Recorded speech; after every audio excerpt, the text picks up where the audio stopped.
کوئٹہ میں 4 گھنٹے جو وہ قتل ہوا ہے وکیل، اس کے اوپر تفتیش کی تھی، کوئی ثبوت ملے تھے؟ جب میرے اوپر 302 کا قتل کا پرچہ ڈال دیا.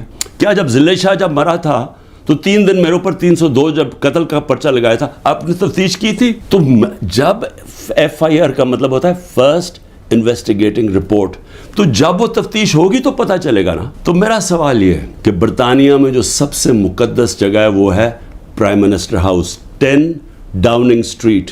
ہر دوسرے دن وہاں احتجاج ہوتا ہے، پرامن احتجاج ہوتا ہے. کبھی کسی نے اس کے اوپر روکا ہے؟ تو مجھے یہ بتائیں کہ جب ریجز کو دیکھ رہے ہیں مجھے اٹھا رہے اور کمانڈوز، تو کیا لوگوں نے کدھر جانا تھا؟ احتجاج ہی کرنا تھا نا. سوال یہ کیوں نہیں پوچھتے کہ وہ لوگ جو 25 لوگوں کو گولیاں سے مارا گیا، وہ لوگ جن کی نوجوانوں کی ٹانگیں چلیں گئی، 3 لوگوں کی ٹانگیں کٹی، جو بستر پہ ہے، جو کمر پہ گولی لگی، پیرالائز ہو گیا، وہ کیا پاکستانی نہیں تھے؟ ان کو کوئی حقوق نہیں ہے؟ ان کا کوئی نام ہی نہیں لے رہا کہ جی کور کمانڈر ہاؤس جلایا.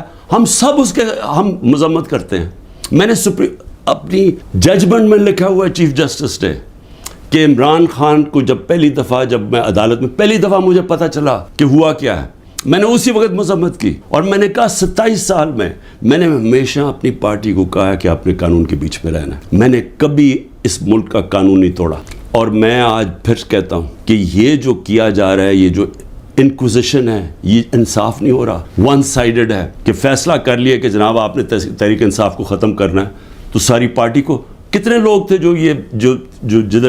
جو گھر جلیا، بلڈنگ جلی، کتنے ہوں گے؟ 100 150 200 300 400 1000 ہوگا. تو 10,000 لوگوں کو کس طرح اندر ڈال دیں اور پھر ان کو موقع دیں کہ وہ بتائیں تو صحیح کہ ان کی سائڈ کیا تھی. دوسرا کام جی 164 کے بیان لیے جا رہے ہیں. جو جیلوں کے اندر لوگ ہیں، جو خاص طور پہ جن کو انہوں نے سمجھا جی جیو فینسنگ میں آ گئے، ان سے بیان کیا لیا جا رہا ہے؟ میرے سینئر لیڈرشپ جو جیلوں میں ہے کہ جی 164 کا بیان دیں کہ عمران خان نے ہمیں حکم دیا تھا کہ وہاں جا کے گھر جلاؤ. یہ عمران خان کا حکم ہے، یہ ان سے بیان لے رہے ہیں. پہلے تو قانون کے اندر یہ سمجھ جائیں کہ جو وعدہ معاف گواہ ہوتا ہے اس کو گرگٹ کہتے ہیں قانون میں. کرکٹ کا مطلب کہ وہ رنگ بدلتا ہے، وہ جدھر ہوتا ہے جس کے ساتھ ہوتا ہے اسی طرح کا بن جاتا ہے، اس کی کوئی اہمیت نہیں ہوتی.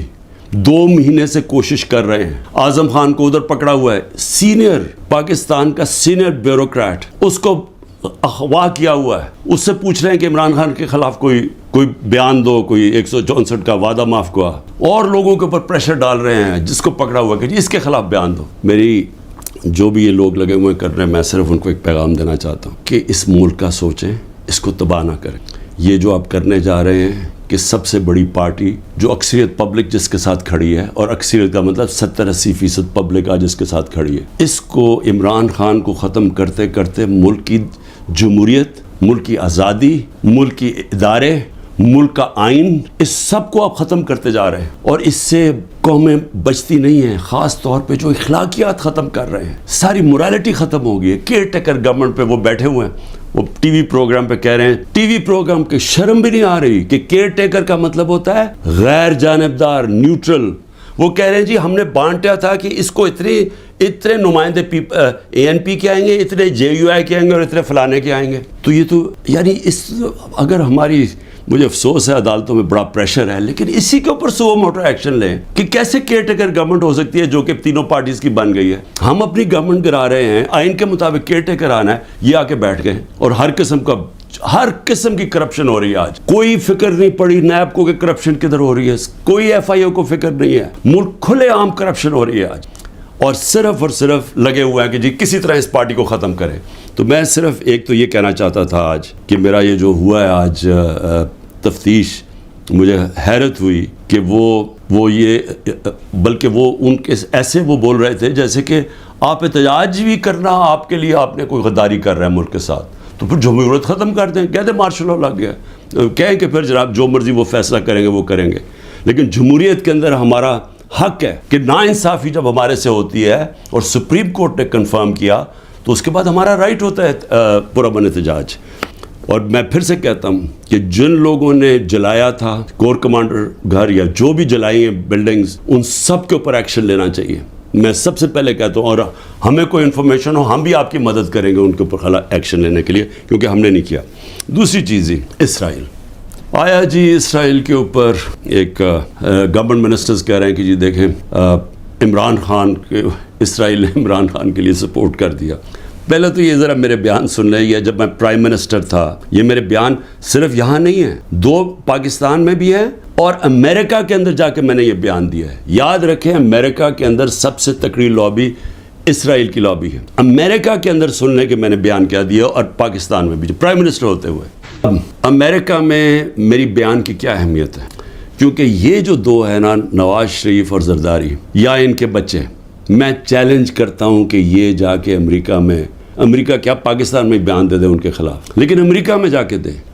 یہ میں کہتا ہوں کہ ان کی اتنی جرت نہیں تھی کہ جب امریکہ نے اور ہندوستان نے مل کے مودی کے دورے پہ امریکہ جب جوائنٹ سٹیٹمنٹ دی اور انہوں نے کہا کہ پاکستان کا نام لیا, بائیلیٹرل ٹاکس میں پاکستان کا نام آتا ہے کہ جی پاکستان کراس بارڈر ٹیررزم کر رہی ہے اور پاکستان کو بند کرنی چاہیے. کسی کا بیان نکلا کسی کے منہ سے, کہیں وہ بیٹھا ہوا نواز شریف کہ اس کے منہ سے کوئی آواز نکلی, کہیں زرداری کے منہ سے کوئی آواز نکلی نہیں نکلے گی.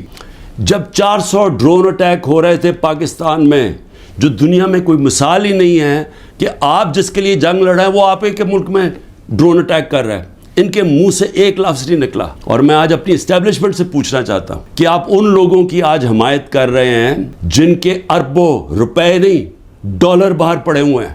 یہ کبھی بھی ایک لفظ نہیں کہیں گے ان لوگوں کے پاس جن کو پتہ ہے کہ وہ کسی وقت ان کے, جس طرح وہ روسیوں کے اب ڈالر ضبط کر رہے ہیں نا, ان کی روسیوں کی پراپرٹیز جب سے جنگ ہوئی ہے ضبط کر رہے ہیں, وہ کبھی بھی ان کے ڈالرز, کیونکہ چوری کا پیسہ ہے اور اربوں ڈالر پڑا ہوا ہے ان کا باہر, یہ کبھی ان کے خلاف بات نہیں کریں گے, یہ اپنے ملک کے لیے کبھی کھڑے نہیں ہوں گے. یہ تو ان کو تو ہندوستان سے جان جاتی ہے کیونکہ ان کو پتہ ہے کہ ہندوستان کی اور اسرائیل کی لابی بڑی مضبوط ہے امریکہ میں, تو یہ تو کبھی بھی نہیں ملک کے لیے سٹینڈ لے سکتے. تو ان کی جو بیکنگ کی جا رہی ہے, میں یہ سوال پوچھتا ہوں کہ آج عمران خان کو تو دہشت گرد ثابت کرنے کی کوشش کی جا رہی ہے. مجھے یہ بتائیں کہ کبھی عمران خان نے ایسی حرکت کی کہ امریکنوں کو میسج بھجوایا جائے اپنے ایمبیسڈر حسین حقانی کے ذریعے میمو گیٹ کے اندر, وہ جو میمو گیٹ تھا, امریکنوں کو کہہ رہا ہے کہ ہماری فوج سے ہمیں بچا لو, اس کو آج پرائم پوزیشن میں بیٹھا ملک کے فیصلے کر رہا ہے. اور دوسرا, جس کو اتنا پیار تھا مودی کے ساتھ کہ اس کو گھر پہ شادی پہ بلا لیا, جبکہ وہ پاکستانی فوج کو پاکستان کے آرمی چیف کو دہشت گرد کہہ رہا تھا مودی. وہ کہتا پرائم منسٹر ٹھیک ہے لیکن وہ تو پتلا ہے, دہشت گرد پاکستانی فوج کو کہہ رہا تھا. ڈان لیگز کے اندر کیا ہوا, وہی کہہ رہا تھا نا کہ ہم تو بے بس ہیں جناب, ہماری فوج دہشت گردی کر رہی ہے. وہ لوگ آج ملک کے فیصلے کریں اور وہ باہر بیٹھ کے اپنے بڑے بڑے محلات کے اندر اربوں روپے کی پراپرٹیز کے اندر وہ بیٹھ کے جناب وہاں فیصلے کریں کہ جی ملک میں کیا ہوگا, ملک میں الیکشن کب ہوگا, وہ فیصلے کریں. اور یہاں کیا نظر نہیں آ رہا ہماری اسٹیبلشمنٹ کو, آپ کو نظر نہیں آ رہا کہ یہ کر کیا رہے ہیں اس ملک کے ساتھ؟ کیا ان کا انٹرسٹ ہے پاکستان سے؟ کیا جب مشکل پڑی یہ ملک سے باہر نہیں بھاگے؟ کیا اسٹیبلشمنٹ نے خود, میں گواہ ہوں جتنی دفعہ مجھے انہوں نے ان کی کرپشن کے کیسز بتائے ہیں, میں گواہ ہوں جب جنرل باجوہ نے بتایا کہ انہوں نے فلانے ملک سے کتنی کمیشن اربوں ڈالر کی کمائی, میں گواہ ہوں کہ جب انہوں نے بتایا کہ یاسر زرداری کے جو کیسز ہیں, یہ شروع کی بات تھی, بعد میں تو ڈیلنگ کر لی انہوں نے. جنرل مشرف نے جب اس کا نیب کا پہلی دفعہ جو چیئرمین بنا جنرل امجد, مجھے بریفنگ دی گئی کہ ان کی کتنی پراپرٹیز ہیں ملک سے باہر. یہ تو پکڑی گئی ہے نا ایون فیلڈز کی اور 2-3 اور, باقی کتنی پراپرٹیز ہیں؟ میں بات کر رہا ہوں تب کی, آج سے 20 سال پہلے کی. اس کے بعد جو لوٹ مار انہوں نے 10 سال کی وہ اس کے اوپر ہے, اور آج جو کر رہے ہیں. تو کوئی ہمیں فکر نہیں ہے کہ ہمارا ملک بینکرپٹ ہو چکا ہے اور ہم آج انجینئرنگ کر رہے ہیں ہماری اسٹیبلشمنٹ کہ یہی لوگ پھر واپس آ جائیں. تو کوئی فکر نہیں ہے ملک کی. کیا یہ عمران خان نے کوئی ٹھیکہ لیا ہوا ہے کہ وہ سارا وقت یہ سارا برداشت کرے یہ جو ہو رہا ہے آج, اور صرف وہی اسی کے اوپر سارا رکھے کہ جی اس کو کسی طرح دبا دو؟ کس کا فائدہ ہے اس میں؟